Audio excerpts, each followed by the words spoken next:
नमस्कार। आम भितरु अनेकंक शरीररे एक समस्या चुपचाप बढ़ी चलीछि जार खबर हुए तो आमकु नाही। एहाकु कुहा जाए फैटी लिवर। 2.1 बिलियन।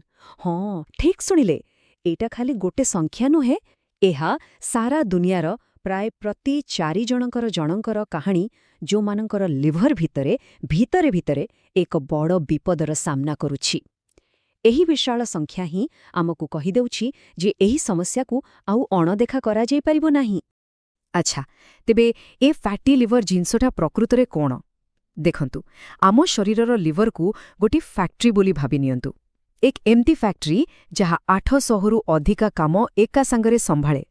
किंतु जेतेबेले सेही फैक्ट्री रे आवश्यकता ठारू अधिका चर्बी जमा हो जाए, बास सेइठु ही मशीन सबू धीरे धीरे जाम हेबाकु लागे। एही स्थिति को ही फैटी लिवर कुहा जाए।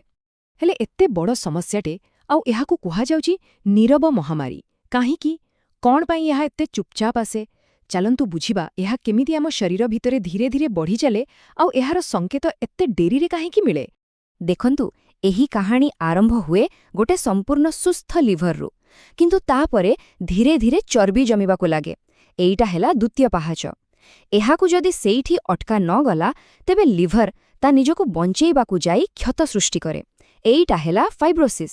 आउ शेषरे एई क्षत एत्ते बढ़ी जाए जे लिभरटा पूरा पत्थर भली टाण होई जाए। एही स्थिति को कुहा जाए सिरोसिस, जेउठारु फेरिबा प्रायतः असंभव। आउ सबुठु डरर कथा कौन जानती? ए सबु हेउथिबा बेले शरीर कौनसी संकेत दिए ना, किछि जणा पड़ेनी। जेतेबेलकु किछि लक्षण देखा जाए सेतेबेलकु हुए तो बहुत डेरी होई जाय थाए।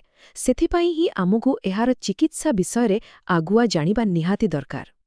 विशेषज्ञ मानकु कहिबा अनुसारे मात्र 7 रु 10% ओजन कमेले ही लिवरु चर्बी कमिबा आरंभ हो जाए। एहा सहित नियमित व्यायाम, खाद्यपेୟରେ सुधार माने चीनी और प्रोसेस्ड खाद्यरु दूरे रहिबा, एगुड़िको ही एहार सबुठु बड़ औषध। हेले एहा छड़ा आउ गोटे रास्ता भी अछि जहाकु किछि लोक बाछंती, ताहा हेला होमियोपैथी। तेबे एही द्वितीय पथ केमिति काम करे, एहार दर्शन कौन? आसंतु एहाकु टिके निरपेक्ष भावे बुझिबाकु चेष्टा करिबा। होमियोपैथीर मूल कथाटा ही एठी लुचि रहिछि। भाबि नियंतु, गोटे गछर पत्र सबु हळदिया पड़ी जाउछि। तेबे आमे कोन खाली पत्ररे सबुज रंग बोली देबा? ना, बरं गछर चेररे पानी सार देबा। होमियोपैथी ठीक सेया ही करे। एठी फैटी लिवर हेउछि सेही हळदिया पत्र, आउ संपूर्ण मनुष्यटा हेउछि सेही गछ। तेणु चिकित्सा केवल लिवर नुहे, बरं संपूर्ण व्यक्तिर करा जाए। होमियोपैथी चिकित्सा आरंभ हुए एक गभीर आलोचनारू। घंटा घंटा धरी रोगीर शारीरिक कष्ट सहित तांकर स्वभाव, डर, खुशी एपरिकी स्वप्न विषय भी पचरा जाए। कारण एही पद्धति माने जे एसबु जिनिस परस्पर सह जोड़ी होई रहिछि। एही सबु तथ्य को ने गोटिए औषध बछा जाए, आउ तार प्रभाव केवल रोगीर कहिबा उपरे नुहे, बरं ब्लड टेस्ट आउ स्कैन भली रिपोर्ट देखि ही मपा जाए। डाक्तरंक सह नियमित जोगाजोग एवं ब्लड टेस्ट जारी रखिबा निहाती जरूरी। आउ निज डाक्तरंको आपण नेउथिबा सबु चिकित्सा विषय खोलाखोली जणांतु, कारण सुरक्षा ही सबुठु आगरे। Visit Advanced Homeopathy Clinic, Soro.